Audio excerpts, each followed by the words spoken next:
기도하겠습니다. 좋으신 아버지 하나님, 오늘도 우리에게 이 날을 허락하여 주시고 또 이 아침을 깨우며 주님 전에서 또 주님의 말씀을 묵상하며 주님께서 허락하신 그 말씀을 듣게 하신 거 감사합니다.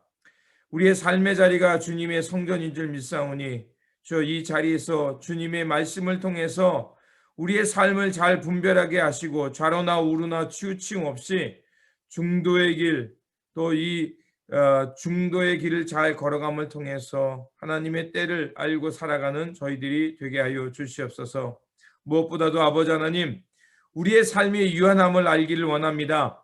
영원하지 않다는 것을 알게 하시고 우리 삶 속에서 진정으로 붙들어야 할 것이 무엇인지 그것을 알고 그것을 꼭 붙들고 살아가는 우리의 삶의 자리가 되게 하여 주시옵소서. 또 이 시간 주님의 말씀을 듣고자 합니다. 그 말씀을 통해서 우리의 생각을 넓혀주시고 또 우리의 마음이 깊어지는 시간이 되게 하여 주시옵소서. 예수 그리스도의 이름으로 기도드립니다. 아멘. 오늘 우리에게 주신 말씀은 전도서 9장에서 10장까지 말씀입니다. 본문 읽기는 9장 1절에서 11절입니다. 이 모든 것을 내가 마음에 두고 이 모든 것을 살펴본즉 의인들이나 지혜자들이나 그들의 행위나 모두 다 하나님의 손에 안에 있으니 사랑을 받을지 미움을 받을지 사람이 알지 못하는 것은 모두 그들의 미래의 일들임이라. 모든 사람에게 임하는 그 모든 것이 일반이라. 의인과 악인, 선한 자와 깨끗한 자와 깨끗하지 아니한 자, 제사를 드리는 자와 제사를 드리지 아니한 자에게 일어나는 일들이 모두 일반이니 선인과 죄인, 맹세하는 자와 맹세하기를 무수한 자가 일반이로다. 모든 사람의 결국은 일반이라. 이것은 해 아래서 행해지는 모든 일 중에 악한 것이니 곧 인생의 마음에 악이 가득하여 그들의 평생에 미친 마음을 품고 있다가 후에는 죽은 자들에게로 돌아가는 것이라. 모든 산자들 중에 들어있는 자에게는 누구나 소망이 있음은 산 개가 죽은 자보다 낫기 때문이라. 산자들은 죽을 줄을 알되 죽은 자들은 아무것도 모르며 그들이 다시는 상을 받지 못하는 것은 그들이 이름이 잊어버린 바 됨이니라. 그들의 사랑과 미움과 시기도 없어진 지 오래이니 해 아래서 행하는 모든 일 중에서 그들에게 돌아갈 몫은 영원히 없으리니 너는 가서 기쁨으로 내 음식을 먹고 즐거운 마음으로 내 포도주를 마실지어다. 이는 하나님이 내게 하는 일들을 벌써 기쁘게 받으셨음이니라. 내 의복을 항상 희게 하며 내 머리에 향 기름을 그치지 아니하도록 할지니라. 내 헛된 평생의 모든 날, 곧 하나님이 해 아래서 내게 주신 모든 헛된 날에 내가 사랑하는 아내와 함께 즐겁게 살지어다. 그것이 내게 평생의 해 아래서 수고하고 얻은 내 몫이니라. 내 손이 일을 얻는 대로 힘을 다하여 할지어다. 내가 장차 들어갈 수월에는 일도 없고 계획도 없고 지식도 없고 지혜도 없음이라. 내가 다시 해 아래서 보니 빠른 경주자들이라고 선착하는 것이 아니며 용사들이라고 전쟁에서 승리하는 것이 아니며 지혜자들이라고 음식물을 얻는 것도 아니며 명철자들이라고 재물을 얻는 것도 아니며 지식인들이라고 은총을 입는 것이 아니니 이는 시기와 기회는 그들 모두에게 임함이라. 아멘. 9장 말씀은 모든 것이 하나님의 손에 있기에 주어진 기회에서 최선을 다하라는 말씀입니다. 본문 2절을 보면 이렇게 말하고 있습니다. 모든 사람에게 임하는 그 모든 것이 일반이라.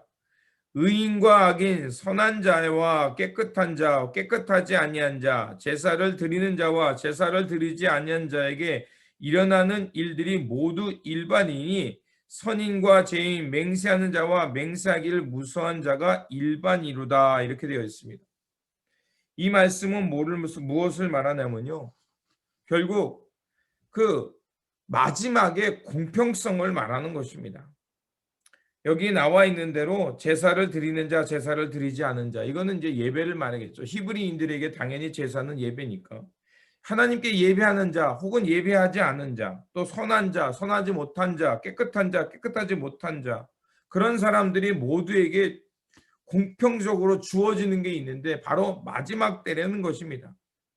인생의 마지막 때는 어느 누구도 피할 수 없다는 것입니다. 그래서 그 마지막은 모든 사람에게 공평하게 주어지는 거고, 악인이라고 해서 또 의인이라고 해서 다르지 않다는 거죠. 그렇다면 우리가 그 모든 것이 끝나는 이 공평한 이 모든 것이 끝나는 이 상황 속에서 우리에게 결국은 유한함을 말하는 거고, 또 모든 것이 하나님 앞에서 다 심판받는 때가 있다는 것입니다.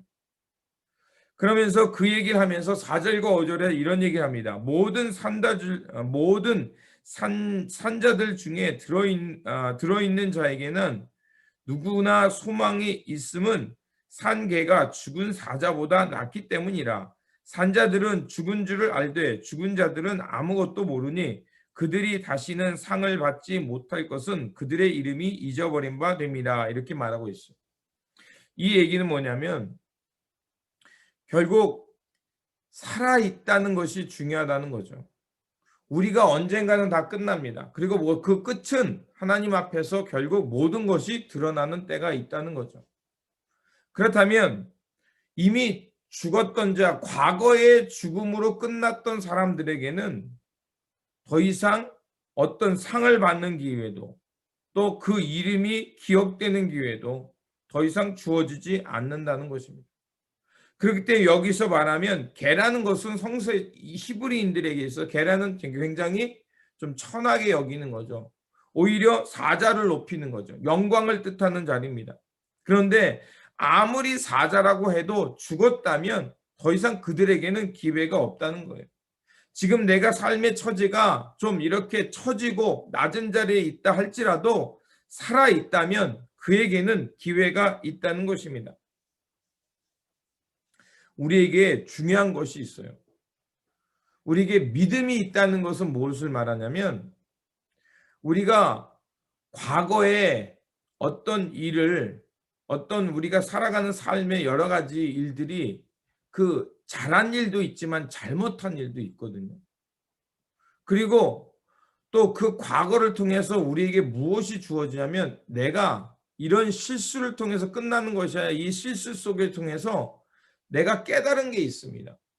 그러면 그 깨달은 걸 통해서 내가 이렇게 살아야겠구나, 또 이런 길을 가야겠구나라는 우리에게 희망의 메시지를 줘요. 그리고 오늘 현실을 보게 합니다. 과거의 삶을 통해서 오늘의 현실을 보기도 하고요. 그리고 내가 앞으로의 삶을 어떻게 살아야 되는지를 오늘 이 현실 속에서 선택하게 합니다. 그러면 내일이라는 시간이 우리에게 왔을 때 오늘 이 현실 속에서 내일의 밝은 미래를 선택하면 우리에게 그 불행이 올 수도 있지만 또한 내가 하나님을 향해서 무엇인가를 선택하면 내일이라는 시간이 오늘 우리 가운데 왔을 때 더 나은 것이 돼서 우리에게 올 수도 있다는 거예요. 믿음의 반대는 우리는 불신이라고 생각을 하거든요. 그게 아닙니다. 믿음의 반대는요, 물론 불신이란 말도 있지만 믿음의 반대는 미래가 바뀌지 않을 거라고 자포자기하는 거예요. 그냥 이미 숙명론적으로 받아들이는 거예요. 내가 어떤 일을 해도 미래는 바뀌지 않을 거라고 생각하면 안 된다는 거죠. 우리에게 물론 바뀌지 않는 것들이 있습니다. 내가 내가 태어난 이 모습은 바뀌지 않죠. 그러나 내가 앞으로 살아가야 될 삶의 미래는 얼마든지 내가 바뀔 수가 있어요. 내가 만약에 더 지혜롭고 사랑스럽고 현명한 사람이 되고자 한다면 내가 어차피 이렇게 해서도 마찬가지야 라고 자포자기하기보다는 내가 지금 여기 있는 이 상황에서 과거의 교훈과 또 여러 가지 지혜자들이 가르쳐준 교훈과 또 우리가 우리에게 주신 하나님의 말씀을 통해서 하나님과의 하나님에 대해서 알아가는 여러 가지 기회를 통해서 나에게 내 삶을 다르게 바꿔갈 수 있는 기회가 있는 거예요. 그것을 우리는 소망이라고 말하죠. 미래에 대한 소망을 갖게 되는 거죠. 그렇기 때문에 오늘 우리가 주어진 이 상황에서 숙명론적으로 우리의 삶을 받아들이지 말고 우리의 삶이 얼마든지 하나님의 지혜를 얻으면 변화될 수 있다는 것을 깨닫고 살아야 된다는 것을 오늘 지혜자가 말하는 겁니다. 그리고 우리가 언젠가는 불확실성이 있습니다. 불확실성이 있고 또 우리의 인생은 언젠가 끝난다는 것이 있어요. 그래서 제가 늘 우리가 대림전에도 말씀드리지만 그 대림전의 첫 번째 설교는 뭐냐면 깨어 준비하라는 거예요. 그 얘기는 마지막에 있다는 것을 안다는 것은 두려움과 불안 속에 사는 인생이 아니라 그 마지막에 있기에 오늘이라는 시간, 나에게 주어진 이 시간을 지금 진리 가운데 살아가는 것이 중요하다는 거예요. 그게 바로 깨어있는 삶이에요. 신랑 되신 주님께서 오시는 그때를 향해서 내가 그러면 어떻게 준비하며 사는가? 이것이 바로 종말을 준비하는 지혜자의 삶이라는 거죠. 바로 오늘 전도자가 말하는 것도 마찬가지입니다. 그래서 보면 7절과 8절 또 9절을 보면 이렇게 말합니다. 7절에서는 너는 가서 기쁨으로 내 음식을 먹고 즐거운 마음으로 내 포도주를 마실지어다. 이는 하나님이 내게 하는 일들을 벌써 기쁘게 받으셨습니다. 이것을 어떻게 보면 우리가 쾌락주의로 올 수 있는 게 그게 아니에요. 즉흥적으로 막 살아는 게 아니에요. 바로 이 말씀은 우리가 유한한 인생이고 또 우리가 하나님께서 얼마든지 우리에게 기회를 줄 수 있기 때문에 그 기회를 생각하면서 오늘 현실 속에서 기쁨 가운데 살라는 것입니다. 내일의 불확실성 때문에 오늘이라는 현실을 불안해하고 염려하며 사는 것이 아니라 오늘 나에게 주어진 것들, 그것을 기쁨으로 받아들이고 하나님 앞에서 행복하게 살라는 것입니다. 그래서 8절에서는 또 이렇게 말합니다. 내 의복을 항상 희게 하며 내 머리에 향 기름을 그치지 아니하도록 할지니라. 이건 뭘 말합니까? 사람이 정결함을 말하죠. 의복을 희게 한다는 것은 은유적인 표현으로 사람께서 행실을 거룩하게 하는 거, 정결하게 하는 겁니다. 머리에 기름을 바른다는 건 뭐겠어요? 사람이 생기 있게 살라는 거죠. 하나님께서 오늘이라는 시간을 주었기에 그것을 불안해하거나 두려움 속에 살지 말고 또 미련한 사처럼 또 어리석은 것에 낭비하지 말고 하나님 앞에서 정결하고 거룩함을 추구하면서 건강하고 바르게 살아가라는 것입니다. 바로 오늘 전도자가 우리에게 말하는 것이 그겁니다. 그러면서 9절에서는 또 이렇게 말합니다. 내 헛된 평생의 모든 날 곧 하나님이 해 아래서 내게 주신 모든 헛된 날에게 내가 사랑하는 아내와 함께 즐겁게 살지어다. 그것이 내게 평생의 해 아래서 수고하고 얻은 내 몫이니라. 여기서 말합니다. 내 헛된 평생의 모든 날, 곧 하나님이 해 아래에서 내게 주신 모든 헛된 날. 이 헛된 날이라고 해서 이것을 우리 허무주의로 빠지라는 것이 아니에요. 바람과 같이 지나가는 시간을 말하는 겁니다. 우리가 붙잡으려고 해도 붙잡을 수 없다는 것을 말하는 겁니다.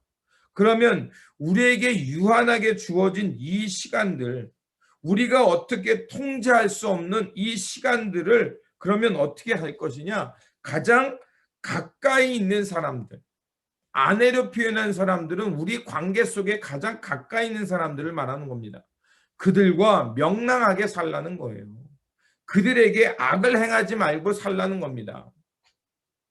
그게 바로 하나님 앞에서 이 유한한 삶을 바로 살아가는 삶의 지혜라는 거죠. 가까운 사람들을 사랑하고 그들의 어려움을 외면하지 말고 그들에게 어려움이 있으면 손을 잡아주는 사람, 우리가 생각하는 보람 있는 삶이죠. 또 11절부터는 또 이렇게 말합니다. 11절에 내가 다시 해 아래에서 보니 빠른 경주자들이라고 선착하는 것이 아니며 용사들이라고 전쟁에서 승리하는 것이 아니며 지혜자들이라고 음식을 얻을 것도 아니며 명철자들이라고 재물을 얻는 것도 아니며 지식인들이라고 은총을 입는 것이 아니니 이는 시기와 기회는 그들 모두에게 임함이라. 이런 거. 우리가 살아가는 사회가 경쟁 사회죠. 이 경쟁 사회는 뭘 말하냐면 앞선 사람 1등 상위 몇 프로 그런 사람들에게만 기회를 주는 거예요. 그래서 뒤처지면 기회가 없고 또 어떤 삶에 있어서 어떤 뭐랄까요, 누릴 수 있는 것이 없다라는 거 얘기합니다. 그게 바로 경쟁사회예요. 그런데 우리가 성경을 읽다 보면 하나님께서 이스라엘 백성들을 출애굽시킨 다음에 하나님께서는 이스라엘 백성들이 가나안 땅에 들어가 살아갈 때 무슨 말씀을 주시냐면 희년의 법칙, 안식년의 법칙, 희년의 법칙을 그들에게 지키라고 얘기합니다. 너희들이 그 땅에 들어가서 여러 가지 일들을 하잖아요. 그렇죠? 그런데 그들이 주어진 땅, 기업을 하다가 여러 가지 일 때문에 그것이 다른 사람에게 넘어갈 때는 친족 중에 누가 그것을 사기하여 고엘 제도가 있고요. 그리고 그것을 고엘 물을 자가 없으면 이제 다른 사람에게 넘어갑니다. 그 땅이 아예 다른 부족에게도 갈 수 있는 거 아니에요. 다른 지파에게도 넘어갈 수 있는 거 아니에요. 그렇게 되면 49년이 되고 50년째 되는데 그때는 그것을 다 원상복귀, 제로 베이스, 원위치로 돌아오게 하는 거예요. 그렇게 해서 어느 누구도 종속되지 않게 살아가게 하는 거예요. 그래서 어느 누구도 하나님이 주신 땅에서 자기의 몫을 누리면서 평등하게 살아가도록 그런 것을 희년의 법칙을 주셨어요. 그게 바로 하나님 나라 백성이 살아가는 거예요. 그것이 사도행전 2장 42절에 나오는 모든 백성들이 뭐예요? 성령이 충만하니까 뭐예요? 자기 것을 자기 것이라 하지 않고 필요에 따라 나눠주잖아요. 이런 몫을 공정하게 나누는 사회예요. 지금 지혜자가 11절에 말하는 거는 해 아래 봅니다. 해 아래는 건 뭐예요? 하나님이 주신 유한한 인생을 말하는 거잖아요. 거기서 이 세상은 빨리 가야 빨리 얻는다고 생각합니다. 또 다른 사람보다 지혜롭고 명철하게 살아야 더 많이 얻고 음식을 얻는다고 해요. 그런데 이 지혜자가 보니 꼭 그렇지만은 않더라는 거예요. 지혜자가 또 빨리 가는 사람이 선착해서 그것을 얻을 것 같고 용사가 항상 승리할 것 같지만 우리 인생은 꼭 그렇게만 맞지 않다는 거예요. 때로는 뭡니까? 더 빨리 갔던 사람들이 문제가 될 때가 있어요. 지식인들이나 지혜자가 있다고 해서 그 사람들이 막 잘 나가는 것 같지만 오히려 얻지 못하는 경우도 있더라는 거예요. 하나님은 우리에게 시기와 기회를 따라 골고루 주어 주신다는 거예요. 우리 공동체 생활 속에서 잊지 말아야 할 것은 우리가 사람마다 또 재능이 다 달라요. 어떤 사람은 또 유능한 사람도 있을 수 있어요. 근데 우리가 잊지 말아야 할 것은 그런 것이 내가 누군가 것을 독식하게 돼. 하나님은요, 이런 얘기가 있습니다. 왜 세계 인구의 절반이 굶는가라는 책에서 이런 얘기를 합니다. 하나님은 불의하신 분이 아니고 하나님은 불공정한 분이 아니라는 거예요. 하나님께서는 이 땅에 사는 사람들에게 이미 공정하게 다 주셨다는 거예요. 문제는 죄로 인해서 타락한 인간들이 공정하게 나눌 수 있는 것을 누군가가 더 욕심을 부리기 때문에, 그렇기 때문에 그 누군가가 더 가짐을 통해서 누군가는 굶는다는 거예요. 좋은 인사이트 아닙니까? 그리스도인이고 성서의 말씀을 하나님의 말씀으로 받아들이고 하나님을 창조주로 고백한다면 우리는 지금 이 지혜자가 말하는 것처럼 우리가 하나님 앞에서 신년의 삶을 살아가도록 연습을 해야 돼요. 우리가 100%는 할 수 없어요. 하지만 우리 삶에서 빨리 간다고 또 좋은 것만은 아닌 거 있잖아요. 때로는 늦게 가서요, 몫을 찾을 때가 있어요. 제가 어렸을 때 보물찾기를 하면 저는 보물을 못 찾았습니다. 제 눈에는 보물이 보이지가 않았어요. 그런데 이런 경우도 있더라고요. 사람들은 막 빨리 가느라고 보물찾기를 하고 막 앞서갔습니다. 그러다 보면 보물이 숨겨져 있는 것을 미스하고 그냥 앞으로만 가는 경우도 있어요. 그래서 늦게 가다 보면 사람들이 미스한 것 속에서 내 몫이 주어질 때도 있어요. 저는 별로 발견하지 못했지만 하나님은 이렇게 다 각자에게 몫을 주셨다는 거예요. 그러면 이 말씀이 말하는 게 뭐냐면 내가 지혜롭다고 해서 잘난 체 하지 말고 어리석다고 해서 너무 불행하게 살지 말라는 거예요. 지혜로운 자가 어리석었을 수도 있고 어리석다는 사람이 지혜로울 수 있다는 거예요. 중요한 것은 하나님께서 우리에게 각자에게 주신 몫이 있기 때문에 그것을 가지고 항상 하나님 앞에서 살아가는 삶을 지혜롭게 사는 것이 무엇인가? 그것을 추구하며 살라는 것입니다. 하나님 앞에서 지혜자라는 건 뭘까요?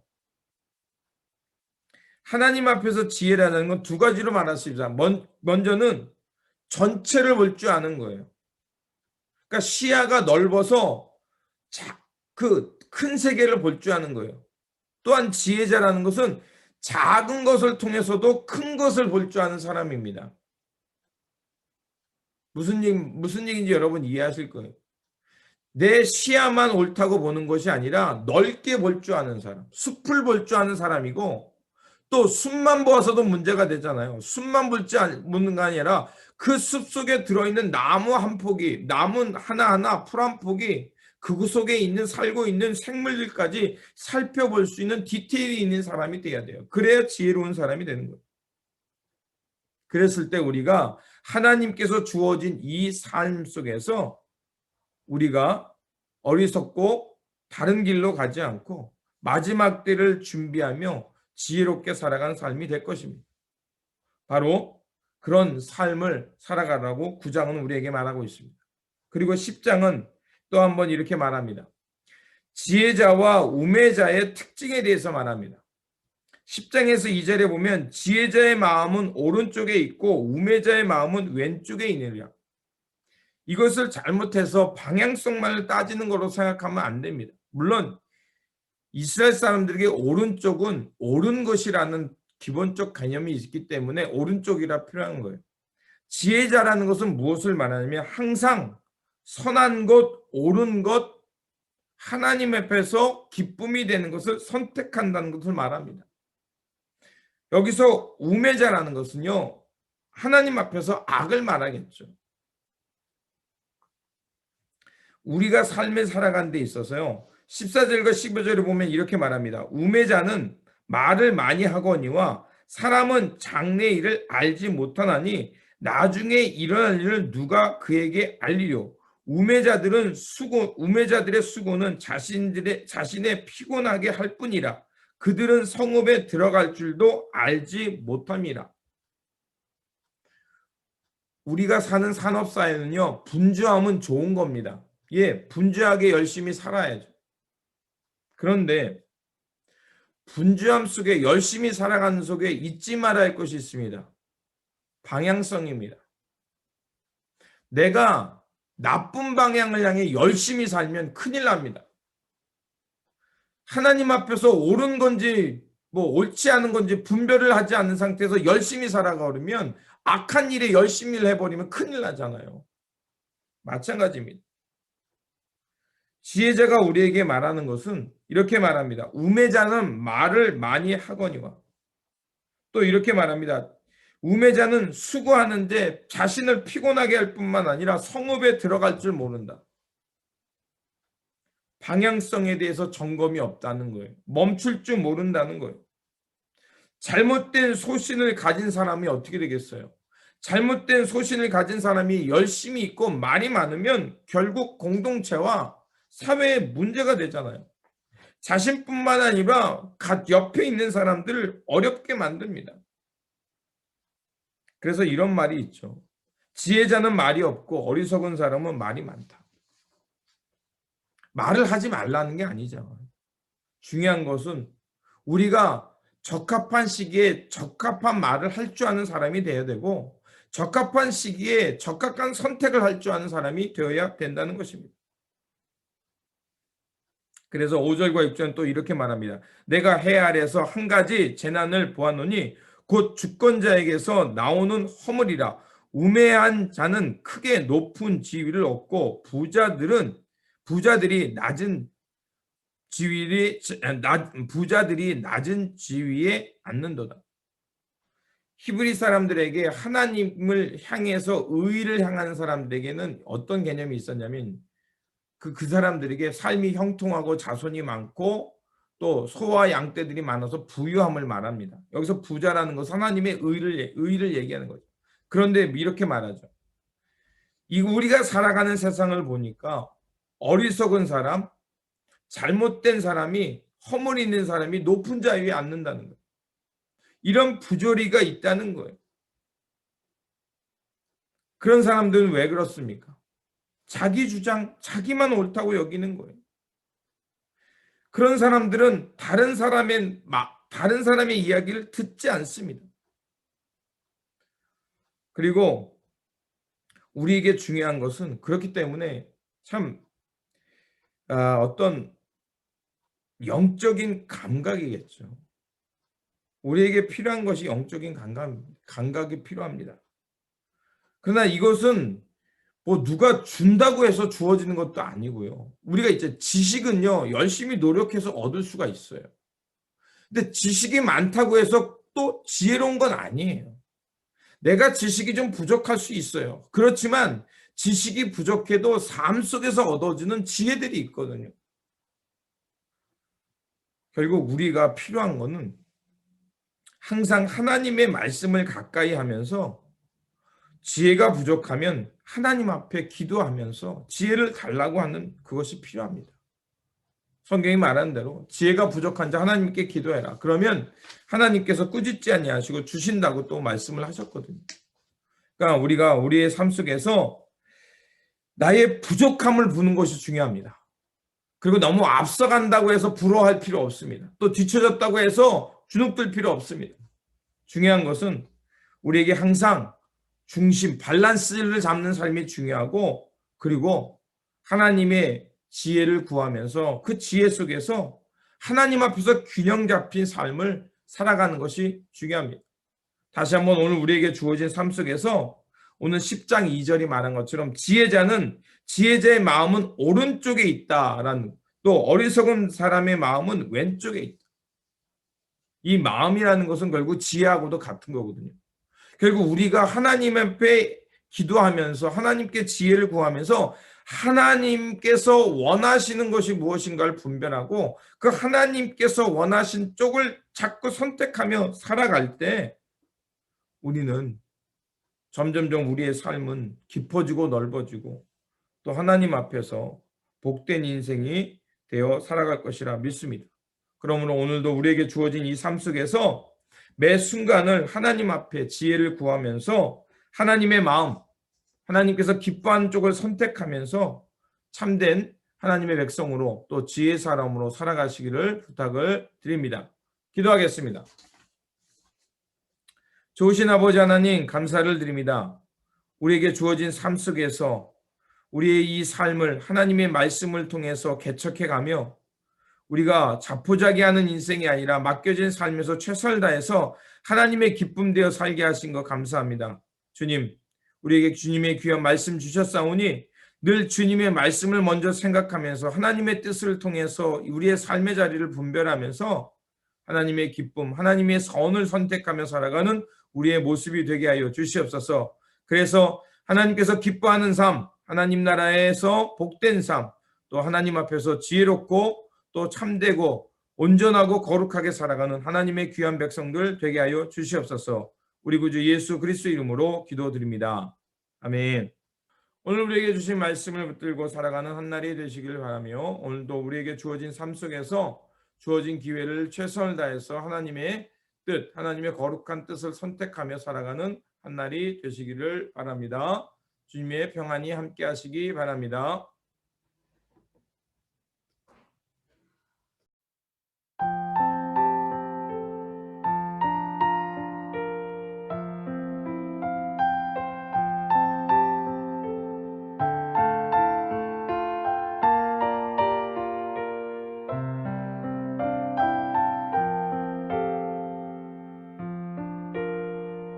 복이 있는 사람은 악인의 길을 쫓지 않으며 오직 여호와의 율법을 주야로 묵상하는도다. 그는 시냇가에 심은 나무가 철을 따라 열매를 맺으며 그 잎이 시들지 않듯이 모든 일이 다 잘 되리라. 주는 신실하시니 그는 성실하시니 의의 길을 따르라. 주의 길을 주는 신실하시니 그는 성실하시니 의의 길을 따르라. 주의 길을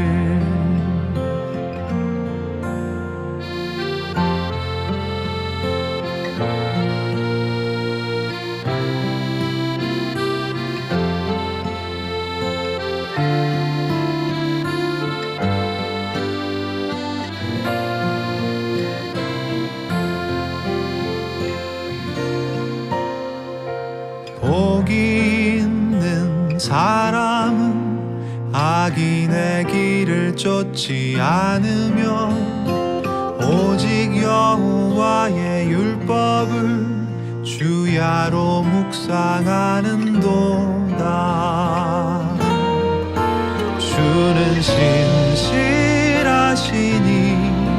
그는 성실하시니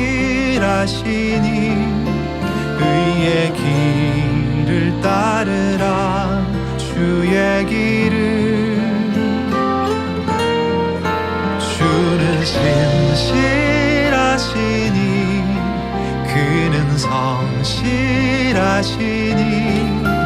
의의 길을 따르라. 주의 길을 마음이 굽은 자 그렇지 않으니 바람에 모두 흩어지리라. 주는 신실하시니 공의의 하나님이시라.